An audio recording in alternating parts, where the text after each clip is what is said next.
There's nobody with the knowledge of martial art techniques like Jet Li, bar none. The most complete martial artist Hollywood ever had, and they buried him. 7 black belts, legitimate fighting credentials that made Seagal look like a fraud, and the physicality to make Stallone jealous. But when Michael Jai White became the first black actor to play a major comic book superhero in 1997, Hollywood didn't celebrate him, they erased him. What happened next exposes everything wrong with the industry's power structure. And the craziest part, he's still fighting to get what he deserved 25 years ago.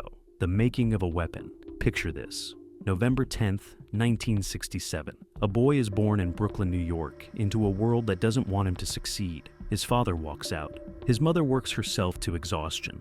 His stepfather tries to fill the void, but the streets of Brooklyn in the 70s are unforgiving. Young Michael Jai White is small, quiet, and an easy target. The neighborhood predators circle. And one day, his mother makes a decision that will change everything. She enrolls him in martial arts classes. He's 7 years old. Most kids quit after a few months. The discipline is too hard. The training hurts. But White doesn't quit. He shows up every single day. By age 8, he's competing in tournaments. By 12, he's winning them.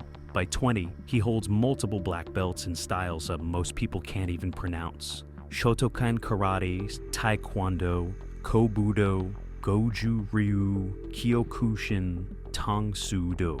Eventually, 7 legitimate black belts earned through blood, sweat, and thousands of hours on the mat.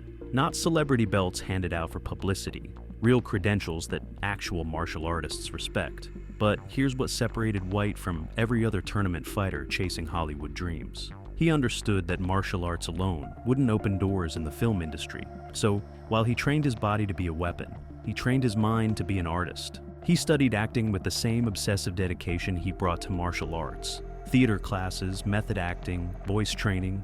He watched the greats, Sidney Poitier, Denzel Washington. He understood that being the best fighter in the room meant nothing if you couldn't carry a scene.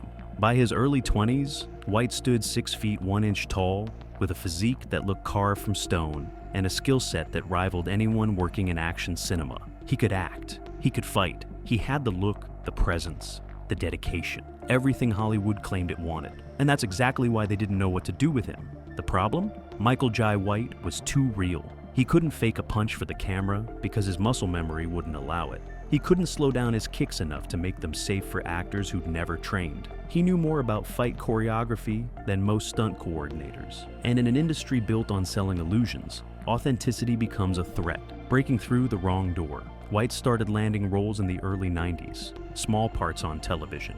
A guest spot here, a background character there. But he was patient. He understood the game. Pay your dues, prove you're reliable, wait for the breakthrough. Then, in 1995, HBO came calling with something that could launch him into the stratosphere. They wanted him to play Mike Tyson in a biographical film about the most feared heavyweight champion in boxing history. Think about that casting. To play Tyson convincingly, you need the physicality to look like you could destroy another human being with your bare hands. You need the acting chops to portray a man torn between rage and vulnerability. You need the discipline to transform your body and voice to match one of the most recognizable athletes on the planet. White had all of it. He trained even harder, studied Tyson's mannerisms, gained muscle mass, and delivered a performance that shocked critics. The reviews came in praising his intensity, his commitment, his ability to disappear into one of the most complex figures in sports history. This was supposed to be the moment, the performance that makes Hollywood sit up and say, "We need to build franchises around this guy." Emmy buzz started. Industry insiders took notice. Michael Jai White had proven he could carry a prestige project. Then nothing happened. No flood of offers. No bidding war between studios. The Tyson film won awards. White got recognition, but the phone stayed quiet. Meanwhile, white actors with a fraction of his talent were landing 3-picture deals. Bodybuilders who'd never taken an acting class were headlining $100 million action films. Guys who needed stunt doubles for every fight scene were becoming household names. White watched all of it happen and kept training, kept studying, kept believing his moment would come. And then, in 1996, New Line Cinema called about a role that would make history. They were adapting Spawn, the dark anti-hero comic book created by Todd McFarlane. The lead character, Al Simmons, was a black assassin betrayed and murdered who returns from hell as a supernatural warrior. They wanted White, the Spawn moment that should have changed everything. This wasn't just another action role. This was a chance to be the first black actor to lead a major comic book superhero film. Before Blade, before Black Panther, before the MCU even existed, White knew what was at stake. He'd been preparing for this his entire life. The role required intense physicality. The character spent most of the film in a motion capture suit, but White brought everything: the pain of betrayal, the rage of resurrection, the conflict of a man trying to hold on to his humanity while becoming something monstrous. Spawn hit theaters in August 1997 with a $40 million budget. The marketing focused heavily on the visual effects, the hellish imagery, the demonic villain played by John Leguizamo. White's face appeared on posters, but the promotional campaign treated him more like a special effect than a star. New Line Cinema had a legitimate action hero with real credentials, and they sold him like he was secondary to the CGI. The film opened to mixed reviews. Critics praised the dark tone and visual ambition, but complained about the plot. None of that mattered at the box office. Spawn earned over $87 million worldwide, nearly doubling its budget. By any reasonable measure, this was a success. A black-led superhero film in 1997 made money. It proved there was an audience hungry for this kind of representation. Here's where it gets insane. New Line Cinema should have immediately greenlit a sequel, should have built White into their franchise star, should have recognized they had something special. Instead, they let it die. No Spawn 2, no expanded universe, no celebration of Michael Jai White as the first black comic book hero to carry a film. They took the money and moved on like it never happened. Compare that to how Marvel Studios treated Robert Downey Jr. after Iron Man made $385 million in 2008. They built an entire cinematic universe around him, made him the face of the franchise, paid him obscene amounts of money. 11 years after Spawn proved a black superhero could succeed commercially, Marvel acted like they'd discovered something revolutionary with Black Panther. White got paid for Spawn, but he didn't get glory. Didn't get the magazine covers, didn't get the talk show circuit, didn't get positioned as the next big thing. Hollywood had just witnessed a black martial artist successfully lead a comic book film, and the industry's response was silence. The pattern was being established. Michael Jai White could deliver, but the system would never fully support him, and things were about to get much worse. Because White was about to commit the one sin Hollywood never forgives. He was about to tell the truth about one of action cinema's biggest frauds. The Seagal incident that revealed everything, Steven Seagal. The name alone triggers eye rolls from anyone who knows the real story. For decades, Seagal sold himself as a legitimate martial artist with credentials that rivaled actual masters. He claimed 7th degree black belt in Aikido, claimed he'd trained in Japan for years, claimed he could destroy anyone in a fight. The media bought it, studios bought it, audiences bought it. Seagal became one of the biggest action stars of the 90s, making millions selling an image of invincibility. But people inside the martial arts community knew the truth. Seagal's Aikido credentials were questionable. His claims about fighting prowess were exaggerated at best. And when confronted by actual fighters, he avoided them like plague. Michael Jai White watched all of this with growing frustration. Here was a man with minimal legitimate credentials becoming an action icon, while White, with 7 black belts and actual fighting experience, couldn't get a fraction of the same opportunities. So, White started talking. In interviews, he'd politely mention that Seagal's skills were perhaps overstated. He'd note that real martial artists found Seagal's claims questionable. He never directly challenged him, just pointed out facts that anyone in the fighting world already knew. And the response from Hollywood was immediate and brutal. Shut up. The unspoken rule in action cinema is simple. Don't expose the illusion. The audience wants to believe their heroes are invincible. Studios invest millions building that mythology. When someone comes along and says, actually, that guy can't really fight, it threatens the entire business model. Doesn't matter if it's true. What matters is protecting the investment. White violated that code. He told the truth about Seagal when everyone else was selling the lie, and Hollywood punished him for it. Suddenly, roles dried up. Projects that were supposedly moving forward stalled. White went from the guy who led a successful superhero film to the guy who couldn't get a callback. Then came the Jean LaBelle story that validated everything White had been saying. LaBelle, a legendary stuntman and judoka, worked with Seagal on a film set and challenged his claims.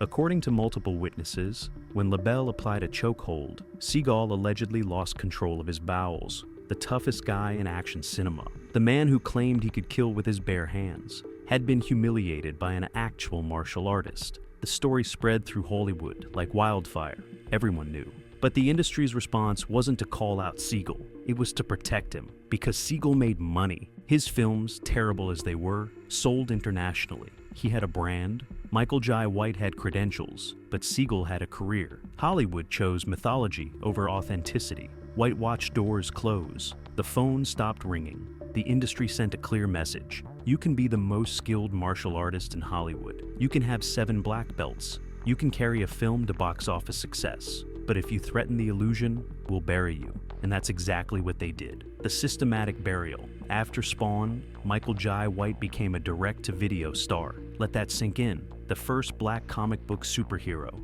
A man who'd proven he could carry a theatrical release. 7 legitimate black belts.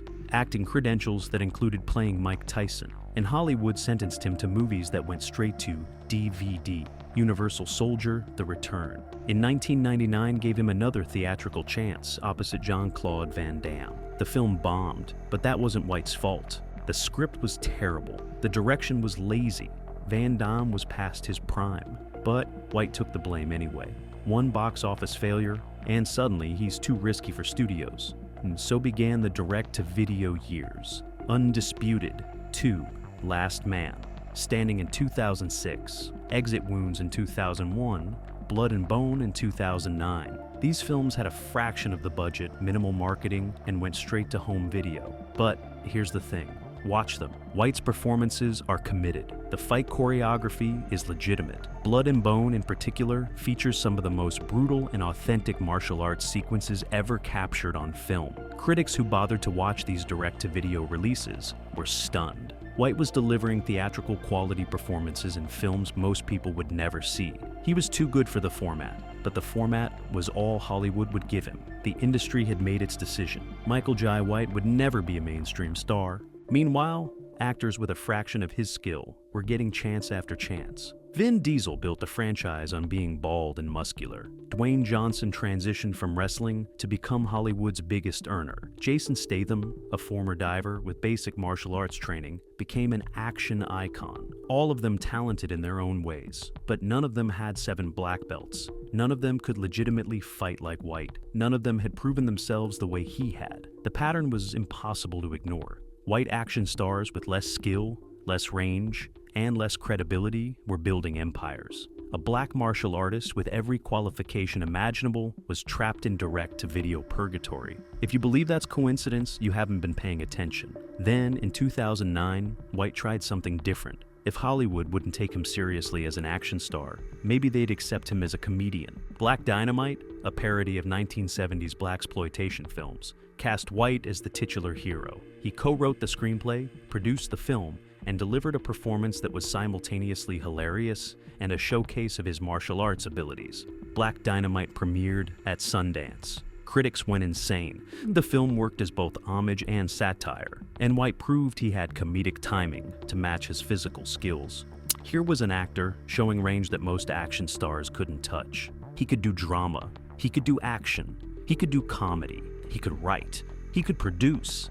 He was the complete package. The film made just over $300,000 in limited theatrical release. Sony Pictures released it on DVD, where it became a cult phenomenon. Adult Swim turned it into an animated series. White's performance is still celebrated as one of the great action comedy performances. And Hollywood's response? Nothing. No flood of offers. No recognition that they'd been wasting one of the most talented action performers of his generation. The cynicism is hard to escape. Michael Jai White did everything right. He trained harder than anyone. He studied acting.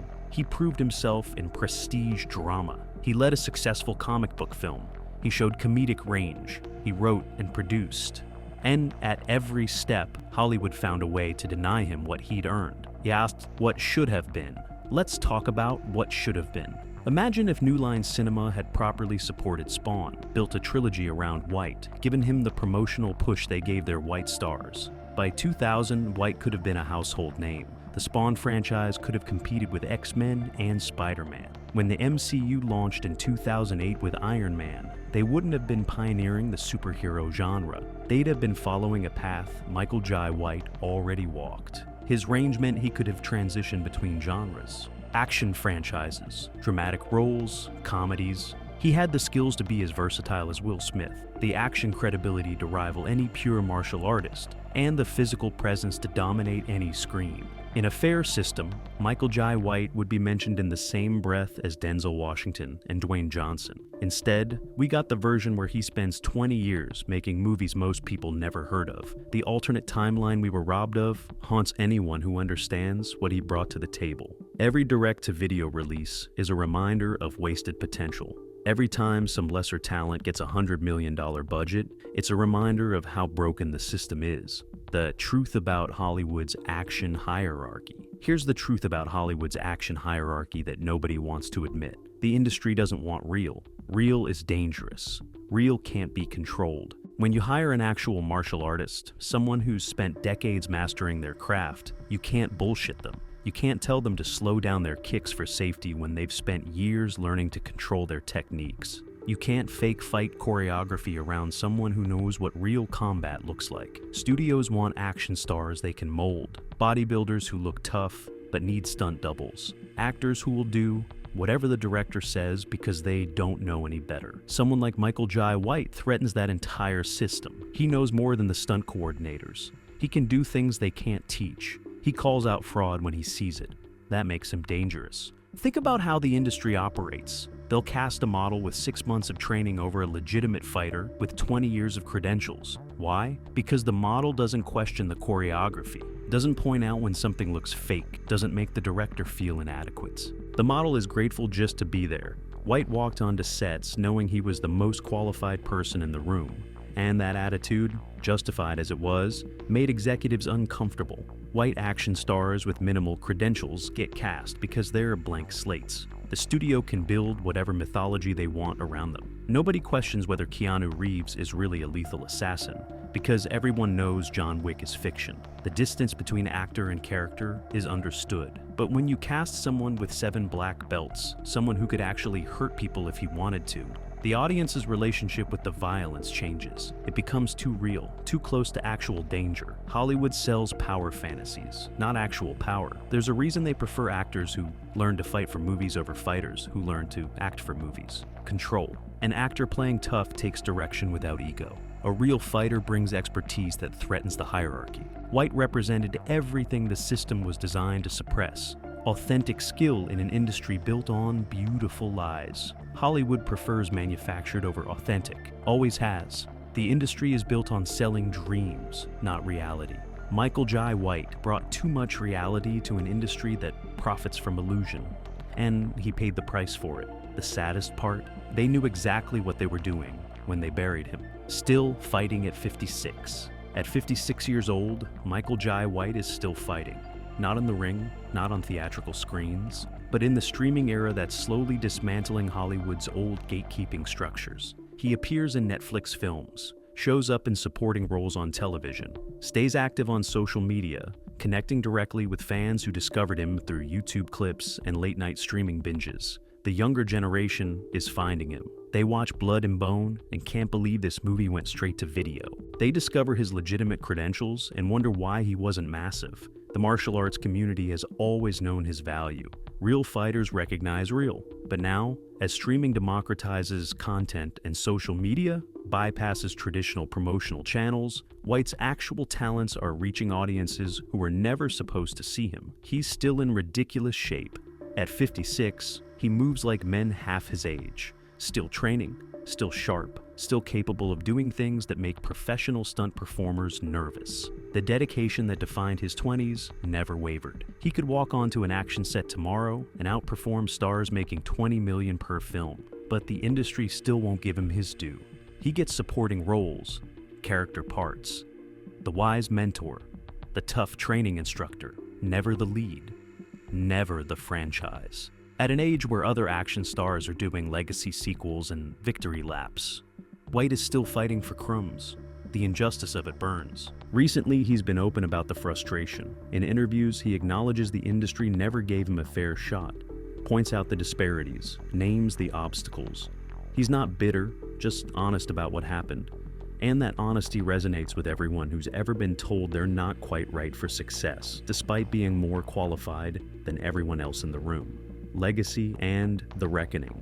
What Michael Jai White represents goes beyond his personal career. He's proof that merit doesn't guarantee success in an industry controlled by gatekeepers who value image over substance. He's evidence that being the best doesn't matter if the system decides you're a threat. He's a reminder that Hollywood's diversity problems run deeper than representation. They're about who gets to succeed when they do get representation.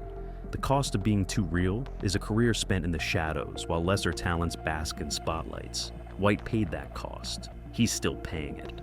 Every time someone discovers Blood and Bone and asks why this guy wasn't a superstar, the question hangs in the air unanswered. Because the real answer, Hollywood buried him for being too good, sounds too cynical to believe. But it's true. The industry had a 7-time black belt who could act, write, produce, and do comedy. A man who proved he could carry a theatrical release and bring legitimate martial arts credibility to every role. And they sentenced him to direct-to-video obscurity because he was too authentic for their manufactured system. The landscape is changing. Streaming services need content. International markets are growing.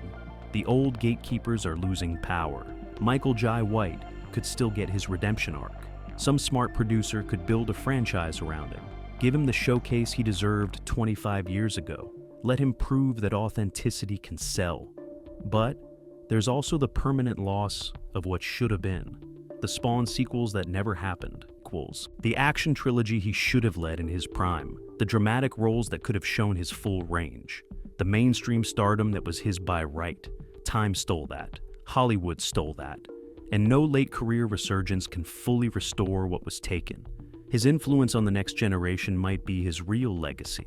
Young black martial artists see his career and understand the obstacles. They see what he accomplished despite the system working against him. They study his techniques. They respect his credentials.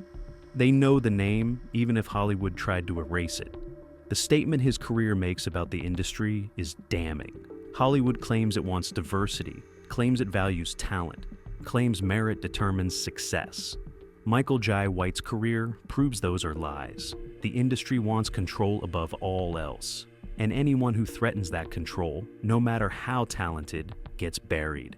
At the end of the day, Michael Jai White was too real for Hollywood, too skilled to fake it, too honest to play the game, too authentic to fit their manufactured system. So they tried to erase him, buried his theatrical success, denied him the franchises he earned, sentenced him to direct-to-video purgatory while lesser talents became legends. But here's what they couldn't erase. The 7 black belts are real. The Spawn success is documented. The Mike Tyson performance exists. Blood and Bone is there for anyone who wants to see legitimate martial arts cinema. Black Dynamite proved his range. The credentials don't lie. Michael Jai White didn't fail Hollywood. Hollywood failed him. And that failure says everything about an industry that values illusion over truth, image over substance, and control over talent. He deserved better.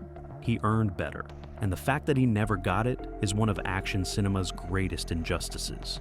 The dragon is still breathing fire. Hollywood just refuses to look. What do you think? Should Michael Jai White have been given the franchise treatment after Spawn?